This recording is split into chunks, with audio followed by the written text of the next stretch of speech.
अखंड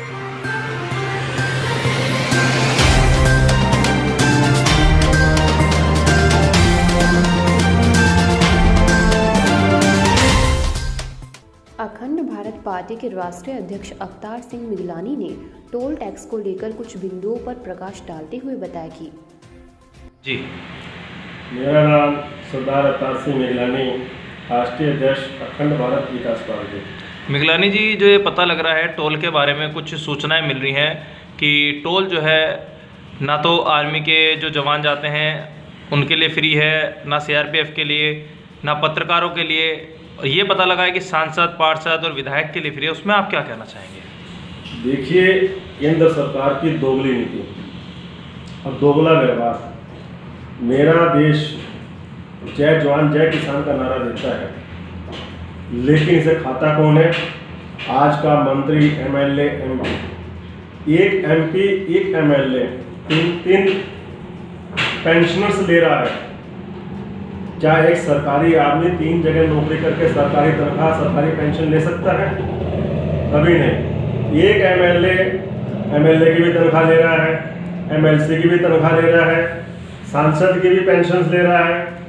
और कहीं गलती से अगर वो पंचायत अध्यक्ष बन गया या पार्षद बन गया या मेयर बन गया तो आप उसको भी पेंशन सरकार देती है। एक व्यक्ति 4-4, 5-5 पेंशन हमारे हिंदुस्तान के अंदर ले रहा है। ये दोगली नीति केंद्र सरकार की है। और मैं इस पर पहले भी कह चुका हूँ कि चाहे वो सांसद बने, चाहे विधायक बने, चाहे पार्षद बने, चाहे मेयर बने, उसको तनख्वाह और या पेंशन एक ही मिलनी चाहिए। ऐसे ही मेरे देश के जवान जो सीमा के प्रहरी हैं, जिसके ऊपर हमारा हिंदुस्तान जिंदा है, जो हम रात की नींद में सोते हैं, उनके साथ भी दोगला व्यवहार किया जाता है। अगर वो ट्रेन से जाते हैं तो उनको अलग से डिब्बे में चालान के साथ घंटों उन्होंने लाइन में लगना पड़ेगा, चालान बनेगा, तब जाके कहीं यात्रा करेंगे। मैं देश की केंद्र सरकार से कहना चाहता हूं कि हमारे देश का जवान जब भी ड्यूटी से आता है, अपने घर जाता है, अपने घर से कहीं और जाता है, रेल की यात्रा उसकी आईडी पर फ्री होनी चाहिए। ऐसे ही टोल की नाकों पर अगर हमारे देश का जवान, चाहे मिलिट्री का हो, चाहे सीआरपीएफ का हो, चाहे तिब्बती फोर्स का हो, चाहे किसी भी फोर्स का हो, उसकी आईडी पर उसका टोल फ्री होना चाहिए। ऐसे ही पार्षद जब अपनी आईडी दिखाता है, उसको टोल फ्री किया जाता है। तो क्या मैं पूछता हूँ, तो पार्षद तनख्वाह नहीं देता या एमपी एमएलए तनख्वाह नहीं देते या मिनिस्टर तनख्वाह नहीं देते? इनके लिए टोल फ्री क्यों?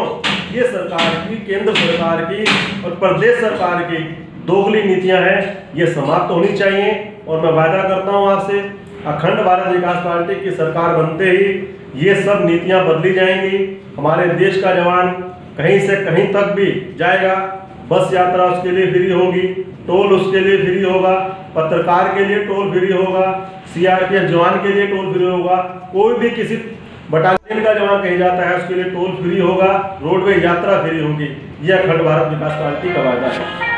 मिगलानी जी, मैंने एक चीज़ और देखी है कि अगर टोल पे 3 मिनट से ज़्यादा देरी हो जाती है तो उसमें टोल नहीं दिया जाता। उसमें क्या कहना है आपका? मैं आपको बता देना चाहता हूँ, हमारे प्रदेश देश की जनता को शायद इसकी जानकारी नहीं है। 3 मिनट टोल पे अगर आप लाइन पर लगे हैं तो आपका अधिकार बनता है 3 मिनट 1 सेकंड के बाद आपको टोल खुद खड़े होकर खोल देना चाहिए। लेकिन टोल टैक्स पर जो टोल के कर्मी और गुंडागर्दी करते हैं, उसके डर की वजह से जनता आगे नहीं आती और घंटों लाइन में लगे रहकर टोल भी देती है और अपना डीजल पेट्रोल को फूकने का काम भी करती है। तो अभी हाल ही में एक पता लगा था, एक पत्रकार के साथ भी यही कहानी हुई थी कि पत्रकार अपनी गाड़ी से आ रहे थे, अपनी आईडी दिखाने के बाद भी टोल वाले ने उनको टोल पे ही पेमेंट ली है और फ्री नहीं किया। तो उसमें क्या कहेंगे आप? उसमें टोल वाले के खिलाफ एफआईआर होनी चाहिए। जब पत्रकार मान्यता प्राप्त पत्रकार को टोल फ्री है तो अगर उन्होंने गुंडागर्दी की है तो उनके खिलाफ एफआईआर होनी चाहिए, उनके खिलाफ मुकदमा क्या होना चाहिए। तो आप देश की जनता को इस बारे में क्या संदेश देना चाहिए? मेरा संदेश देश की जनता के लिए, उत्तर प्रदेश की जनता के लिए होगा, जब उत्तर प्रदेश में या केंद्र में अखंड भारत विकास पार्टी की सरकार आएगी, पत्रकारों के लिए टोल फ्री होगा, एम्बुलेंस के लिए टोल एक साइड अलग से बनेगी ताकि एम्बुलेंस, पत्रकार और हमारे देश का जवान किसी भी सेना का क्यों ना हो, वो अलग से उस लाइन से जाएगा, उस पर कोई टोल मान्य नहीं होगा।